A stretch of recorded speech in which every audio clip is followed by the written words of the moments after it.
Görəsən layiqəmmi həqiqətən mən İmam Hüseynin duasını səsləndirməyə, onun səsi kimi insanların ürəyinə yol tapmağa? Bizim dəyərli rejissor dostumuz Elçin Ağazadə zəng elədi ki, bir mətn var, istəyirik onu səsləndirəsən. Mən də heç fərqinə varmadım nə mətn, dedim səsləndirərəm, yəni dostumuzsan baş üstə. Mən studiyada bildim ki, bu ərəfə duasıdır. Heç məlumatım yox idi həmin ərəfələrdə, ümumiyyətlə ərəfə duası nə deməkdir.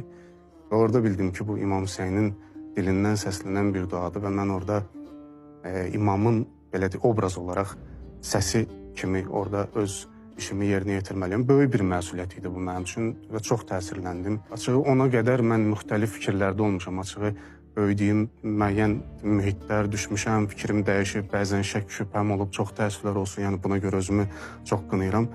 Amma orada fikirləşdim ki, görəsən layiqəmmi həqiqətən mən İmam Hüseynin duasını səsləndirməyə, onun səsi kimi insanların ürəyinə yol tapmağa. Başladım duanı oxumağa. Duanı oxuduqca bir anlıq fikirləşdim ki, mən hələ də özümü tanımamışam. Çünki 14 məsumdan biri, Həzrəti Peyğəmbərin nəvəsi, Həzrəti Əlinin oğlu, Həzrəti Zəhranın balası, Əli Əkbər kimi, Əli Əsğər kimi, yəni Allaha qurban verdiyi şəxslərin atası elə bir dua eləyirdi ki, mən fikirləşdim ki, yaxşı onda biz kimik? Yəni o məsumdur və bunun duasında nə qədər acizliyi var, nə qədər günahkarlıq hissi var. Yaxşı, bəs onda biz necə yaşamalıyıq? Necə olmalıdır bizim həyatımız ki, biz heç olmasa bir balaca insan kimi Allahın qabağında heç olmasa sənin yaratdığın varlığıq deyib qarşısına çıxa bilər. Yəni bu çox ağır idi.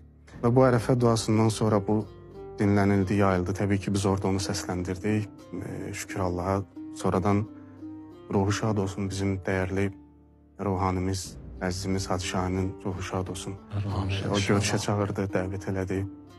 Və dedi, o duanı dinləmişəm, istəyirəm ki, sən bizlə ərəfə ziyarətində olasan.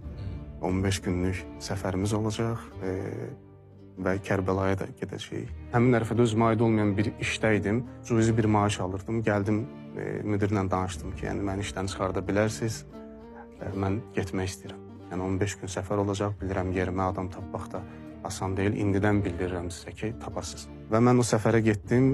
O səfərdə də Kərbəlaya çatanda birinci Həzrət Abbası ziyarət elədim.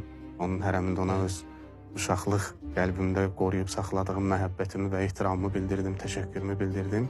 Sonra qəlbimdə qəribədir ki, bir narahatlıq qalmışdı ki, görəsən İmam Hüseynin mi ziyarət etməli idim birinci orada, yoxsa Həzrət Abbası mı? Yəni, bəlkə bir qüsur elədim ora çatanda.